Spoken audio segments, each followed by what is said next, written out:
Hi everyone, and welcome to the Fake Love and Flying Monkeys podcast. My name's Nova Gibson and I am your host. My area of expertise is in supporting victims and survivors of narcissistic abuse and other toxic relationships. I'm the principal counsellor at Brighter Outlook Narcissistic Abuse Counselling Service, and I'm also the author of Fake Love, Understanding and Healing from Narcissistic Abuse.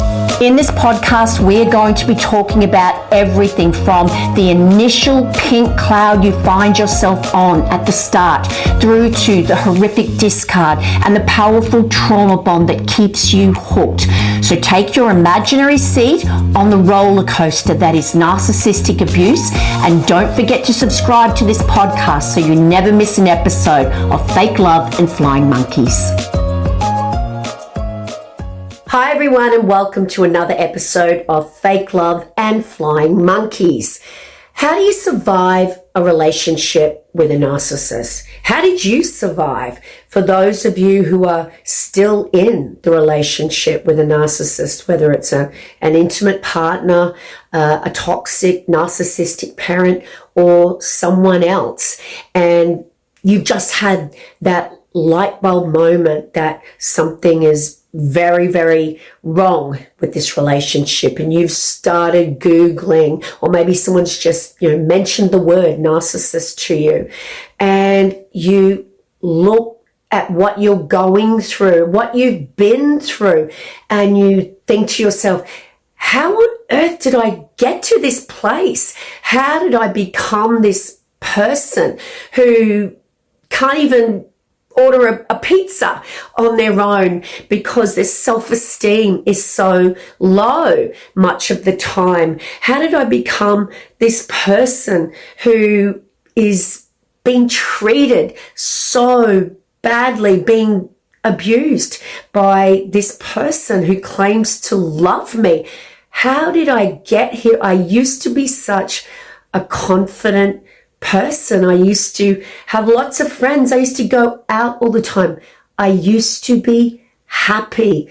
How did I survive this? So in this episode, we're going to be talking about the survival techniques that you as a victim, or if it's someone you know, these techniques that domestic violence victims, narcissistic abuse victims have to engage to be able to survive the abuse that often they can't even define as abuse. But before I start looking at those survival techniques or coping mechanisms, I just want to preface that with, you don't become strong because of the abuse. Yeah, you can become stronger because of what you've been through and the recognition of just how strong you actually were. But basically, you survived this abuse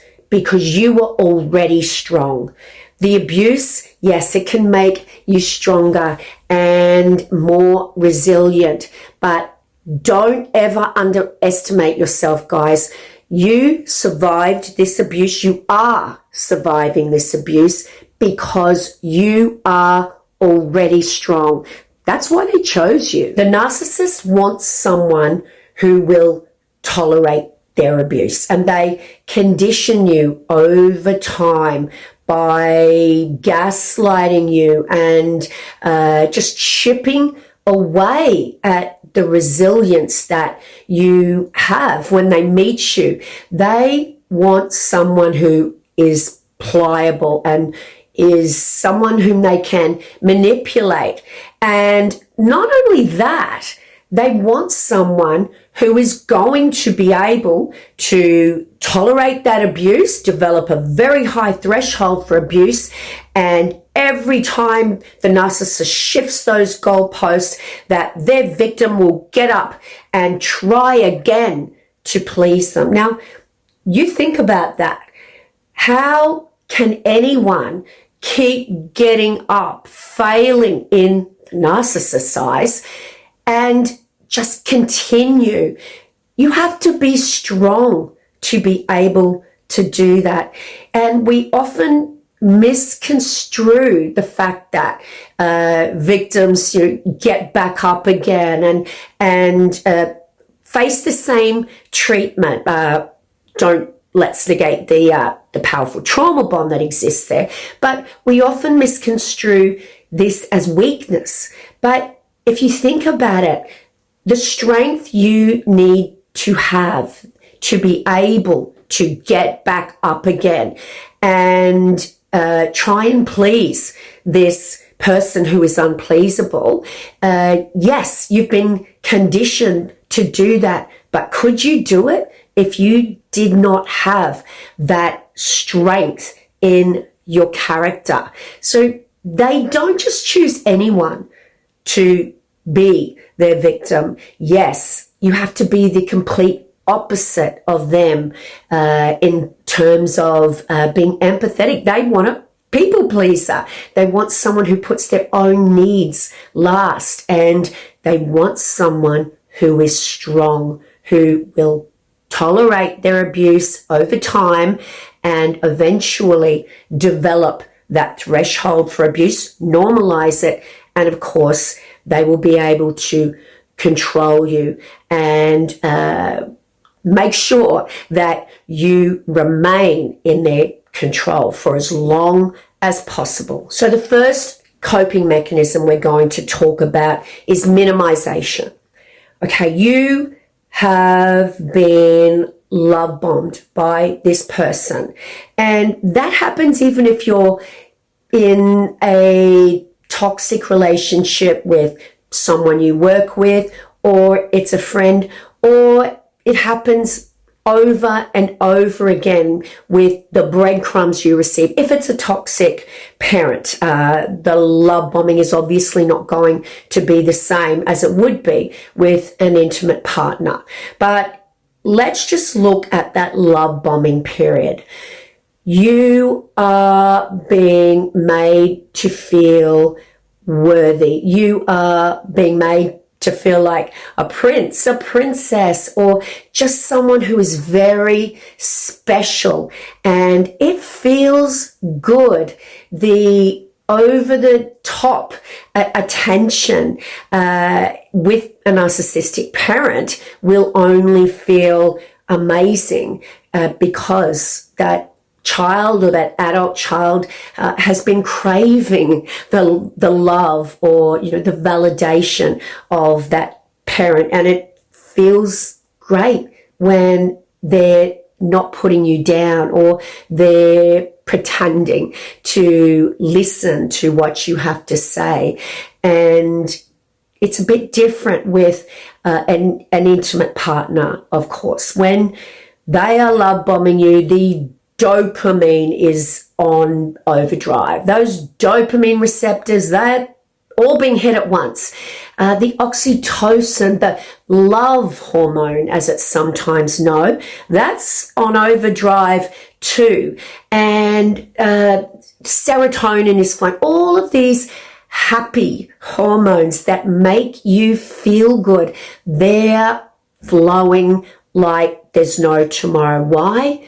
Because this person is hanging on your every word. They're being with you every second they can. The good morning, princess, good night, my prince, texts and phone calls, and just the words and the text messages, which are the equivalent of a Hallmark greeting card. They make you feel special, and it's this feeling that ends up trumping all manners of abuse down the track. So you become hooked on this feeling. And of course, this isn't a drug that you're dealing with, it's a person. And why on earth would you not take this person at face value? What reason would you have to think that they were putting so much effort into lying to you, pretending to be someone else? That just doesn't make sense. Who would do that? Well, they do. And we now know that that's what narcissists do. They pretend to be someone else, and everything they do has got to be bigger and better than everyone else. And that includes hooking you in. And that's why it's so over the top. Also, so that you become enmeshed very quickly. It's a whirlwind that you can't even remember, or you find it hard just to think straight. And it's a time where they want to get you hooked before you see who they really are. They want you hooked on that feeling before they can relax and drop the mask. So when you stay with your abuser and you wonder down the track why you tolerated everything you did and why you stayed so long, or you know someone who's doing that, it's so important to remember that love bombing period and the hook that took place, or the addiction to those happy hormones, those chemicals. In other words, the addiction to that feeling. Now, when you have that high, it's exactly the same as the initial high.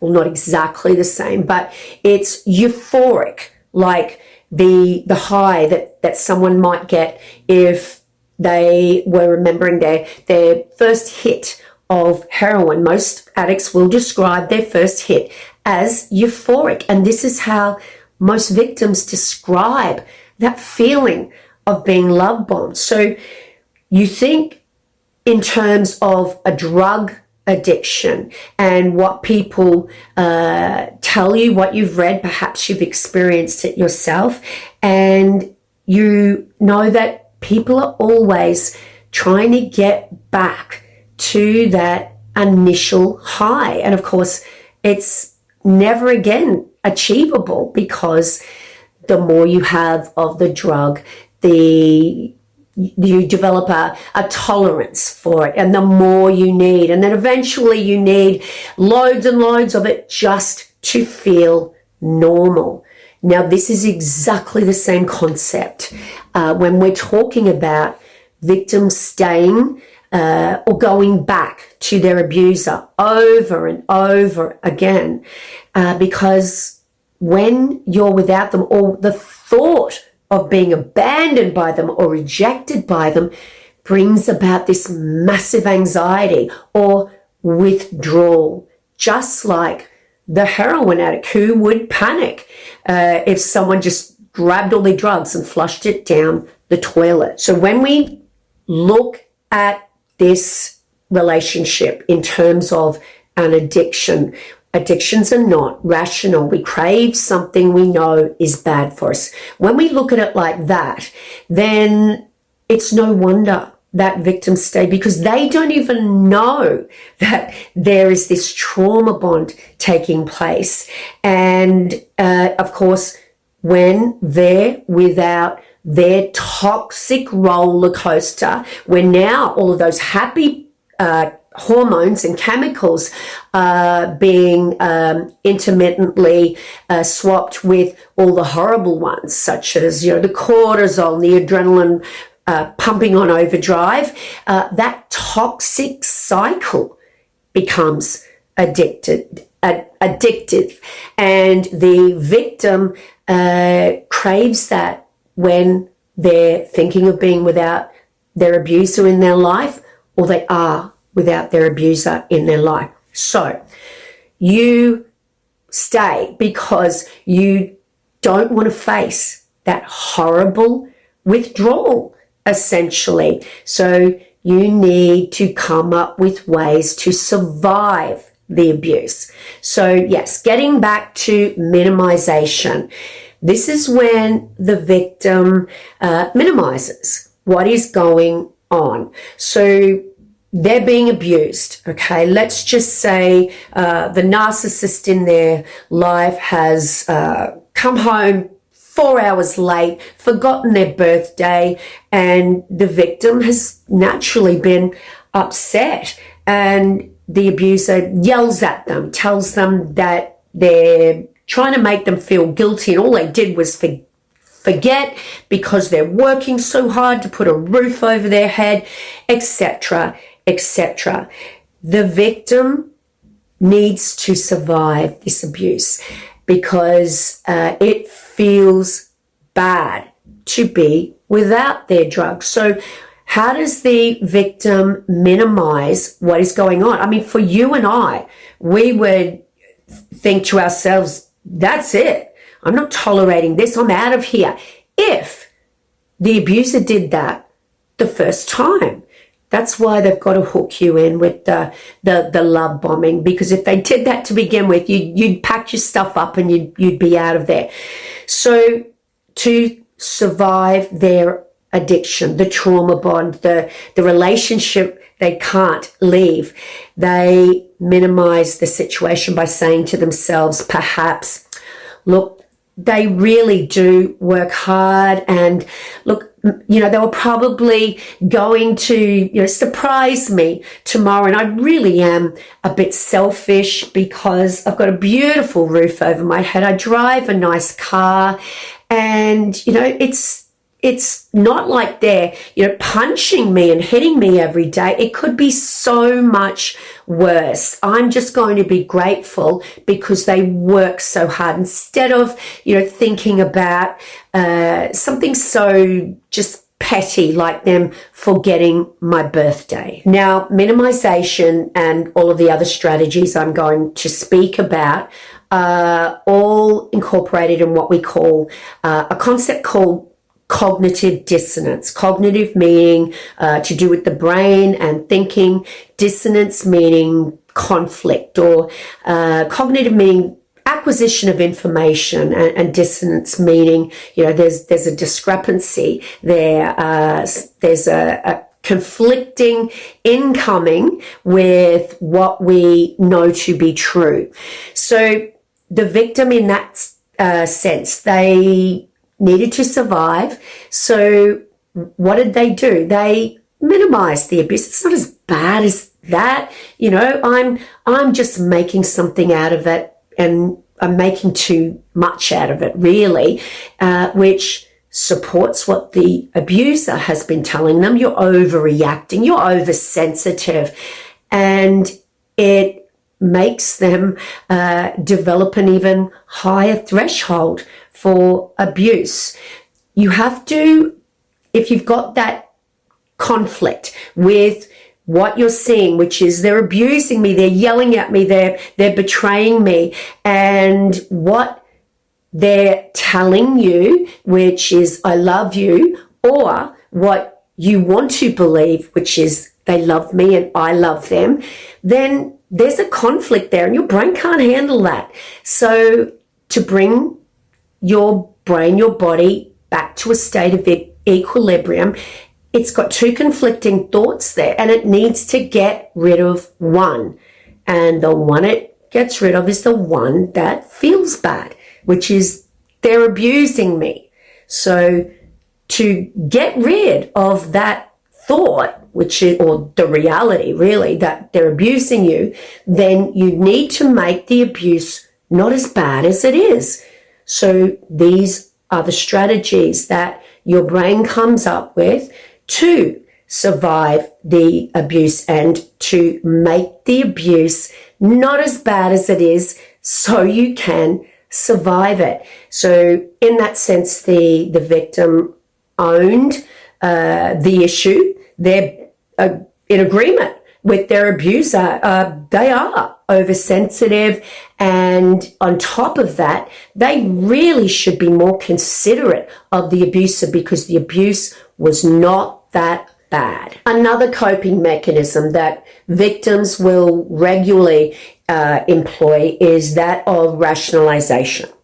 So let's look at an example as it relates to a narcissistic parent and their adult child.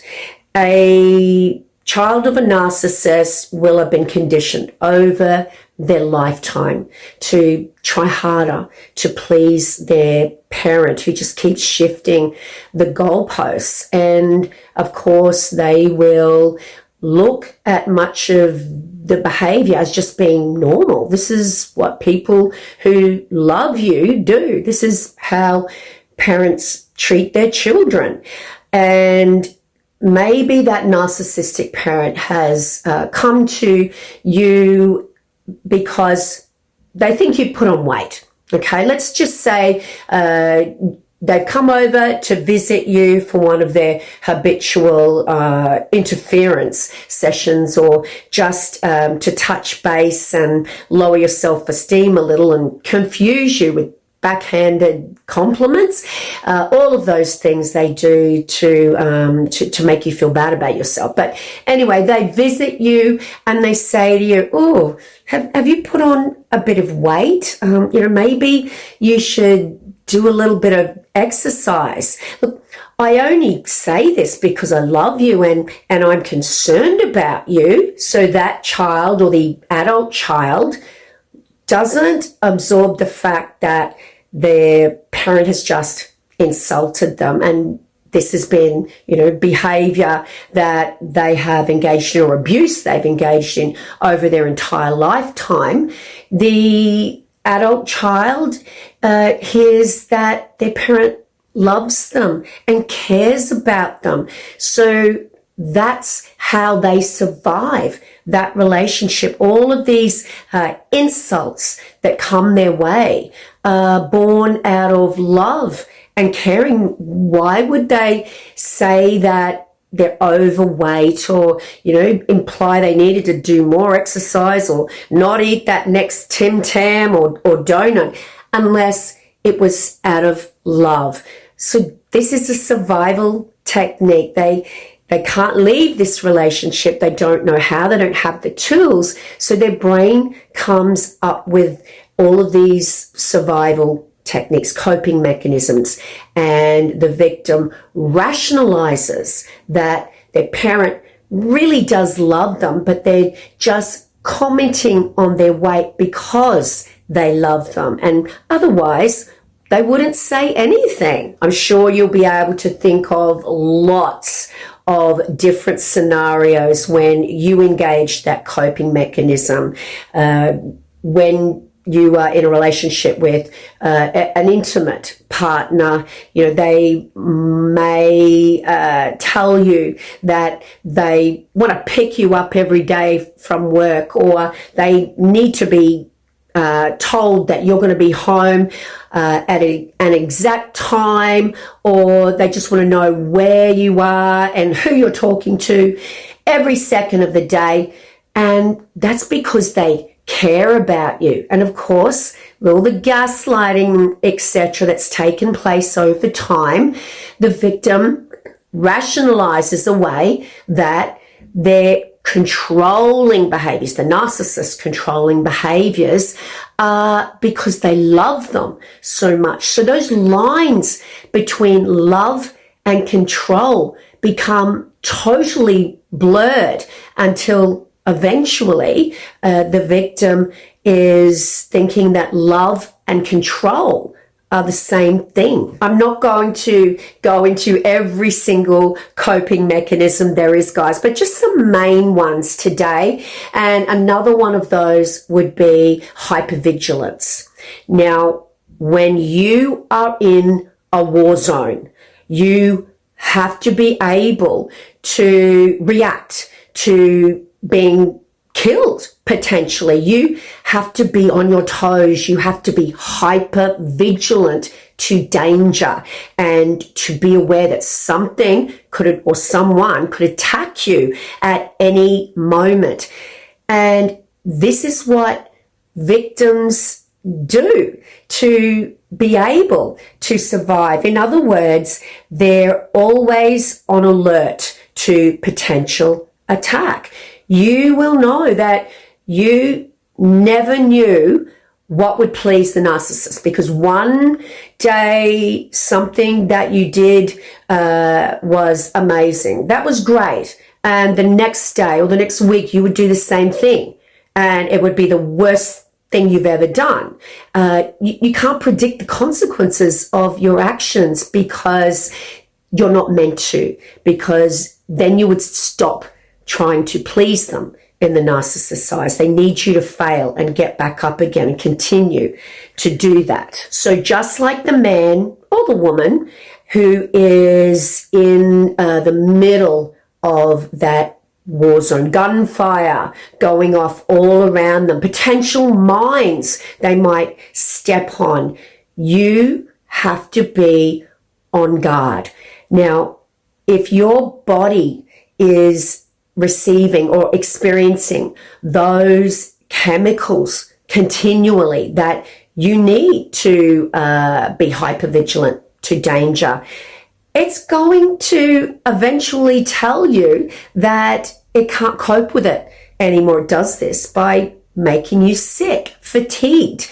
When you're hypervigilant, your heart's beating faster, you're breathing faster, your palms get sweaty, and this takes its toll on your body. This is why victims often get very sick or basically collapse into, a state of depression, not being able to get out of bed, just being chronically tired because they have been on overdrive for so long.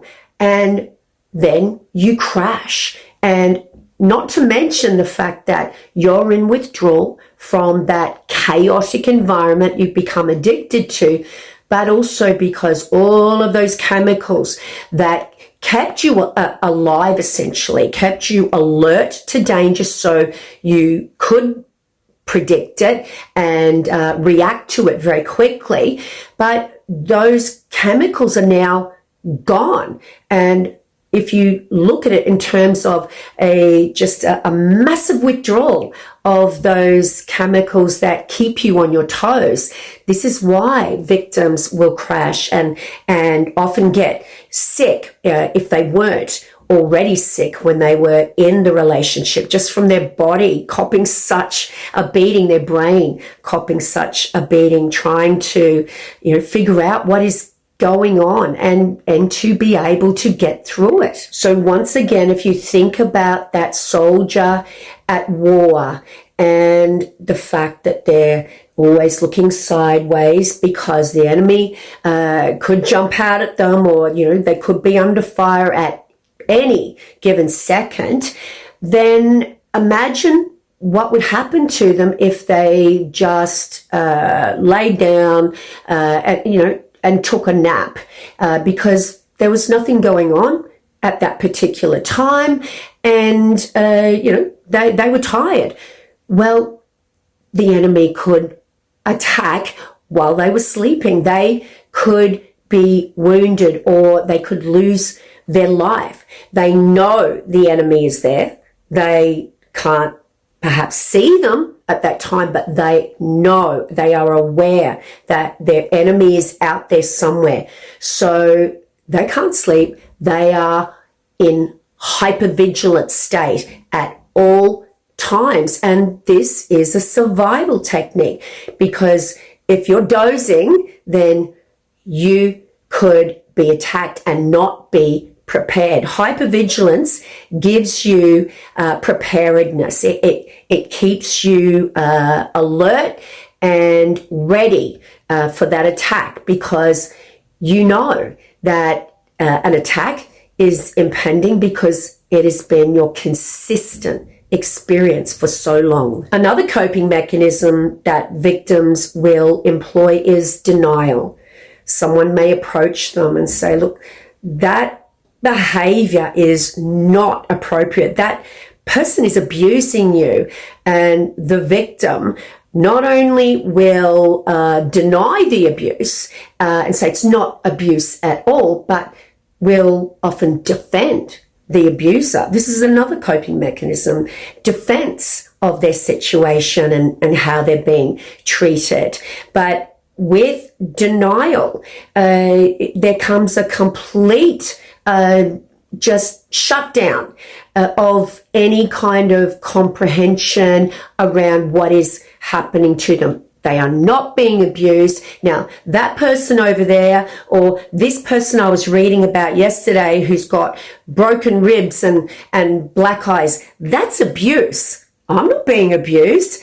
I, once again, drive a beautiful car. I've got a lovely roof over my head. So they yell a bit. You know, every relationship has its ups and downs.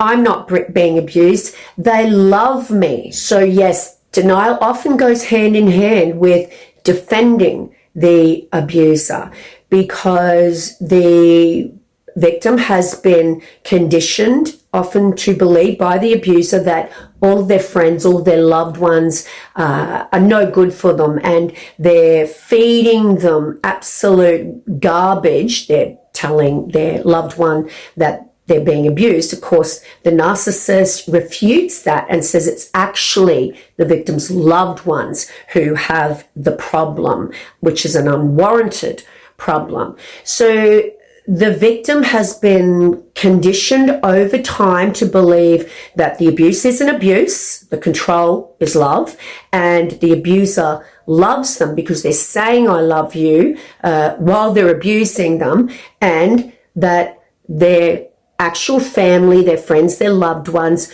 do not have their best interests at heart. So it's very easy for them to come up with this coping mechanism to defend their abuser, because they've got this person over here saying horrible things about their abuser, which they don't know is their abuser at the time, which supports what the narcissist was saying. Wow, my family really do hate my partner.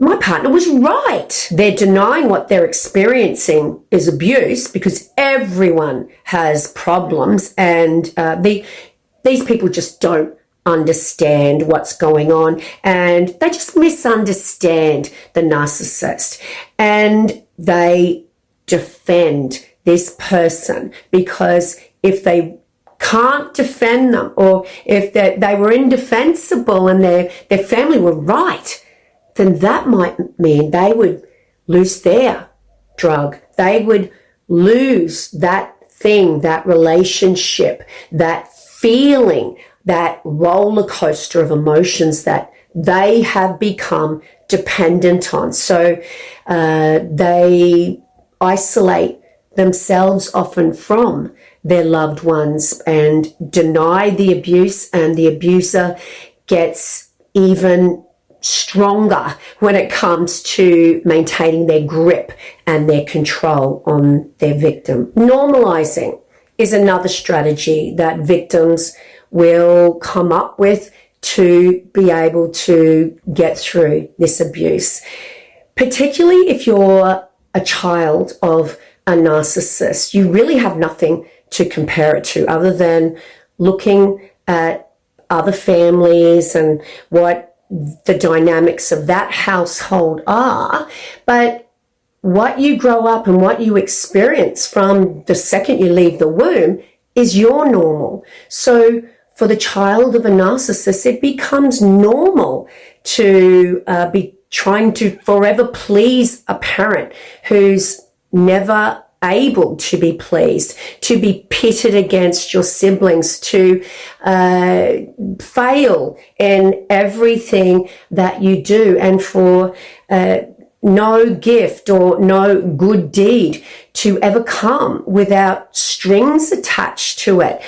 That conditional love is normal. That's their life. This is what people who love you do. This is how they treat you.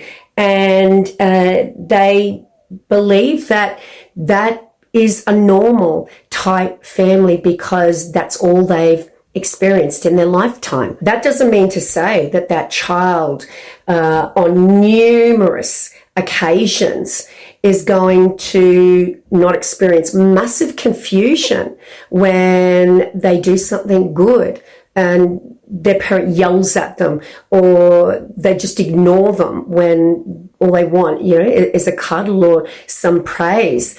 Or they're not going to experience mass confusion when their parent just ignores them all the time and uses them as a dumping ground, and they don't understand what they did wrong, of course they're going to experience confusion at that time.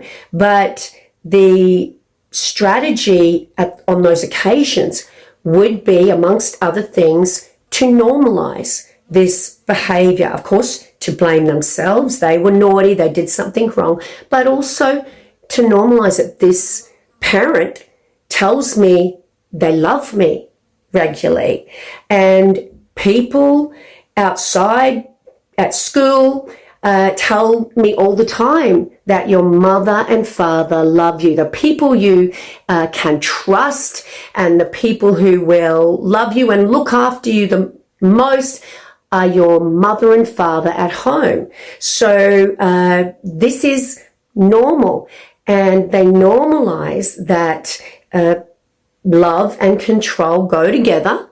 People who love you treat you this way. In other words, love is conditional upon you pleasing someone else. Now, this happens as well in any other relationship with a narcissist over time, because of the threshold for abuse that occurs and the rock bottom low threshold for respect that happens. Victims start to normalize this. They're having breadcrumbs thrown at them, which is a technique that the narcissist uses to keep you hooked. They'll intermittently reinforce your behavior in terms of you tolerating the abuse. They'll throw you intermittent reinforcement breadcrumbs, and these breadcrumbs will have no fixed schedule, and they will keep you hanging in there for the reward that could be just around the corner. So each victim eventually comes to a place where this behavior is normal for them, and all of those other strategies will impact on their ability to normalize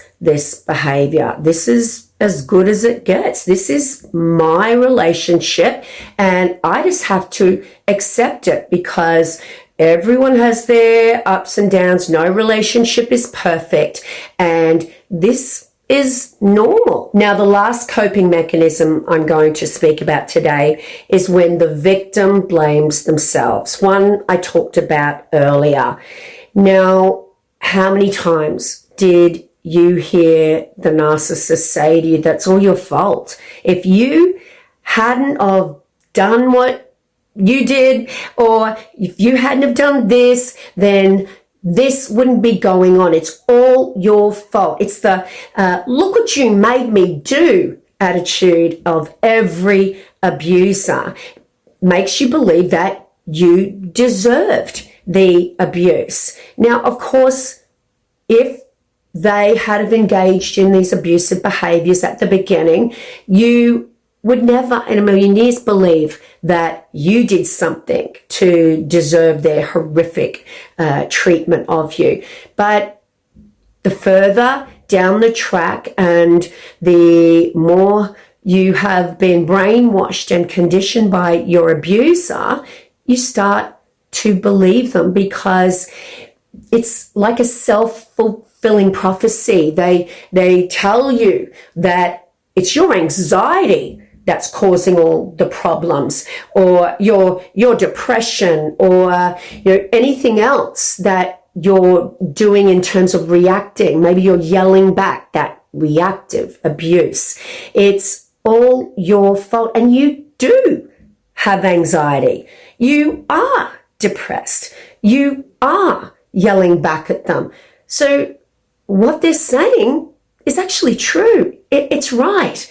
And all of the brainwashing that has taken place has you believing that what they're saying is right, and you blame yourself. If I wasn't so anxious, then maybe all of this wouldn't be happening. Maybe I'm overreacting, and when I found those text messages that, that were sexting, maybe I was just being oversensitive, and you know what, I really do need to get some help for my anxiety. So all of these symptoms, all of these behaviors, reactions of yours are not the cause of the abuse. They're the result of the abuse. But you've been told so many times that everything that's now wrong with you is why there are problems in the relationship. And if you were just a better person, if you didn't have these issues going on, then everything would be okay. Now, I just want to remind you before I finish this episode, guys, that you were already strong. The abuse did not make you strong. You were strong already. And that's why you survived. And that's why you were able to get through this. And what that means is that you will be happy again and you will heal from this trauma. The narcissist will always be a predator. They will always be who they are, but you will be happy again. You are such a strong person, but you have to believe that, because the narcissist lied to you. They wanted you to think that you were weak because they are weak, and they didn't want you to see that you were so much better, or stronger, I should say, than them. And that brings us to the end of yet another Fake Love and Flying Monkeys episode. Don't forget to subscribe to this channel, guys. It really, really helps with the algorithm, as does ratings and reviews. So if you'd like to support the channel, please give it a rating and a review, and share. Let's get the word out there. Tell your friends, tag them, and don't forget, if you'd like to have a one-on-one Zoom counseling session with me, no matter where you are in the world, please just see my website link in the description. On that note, it's bye from me for now. Until the next episode, remember, you are worthy of love, and you are worthy of so much more than a lifetime of fake love and flying monkeys.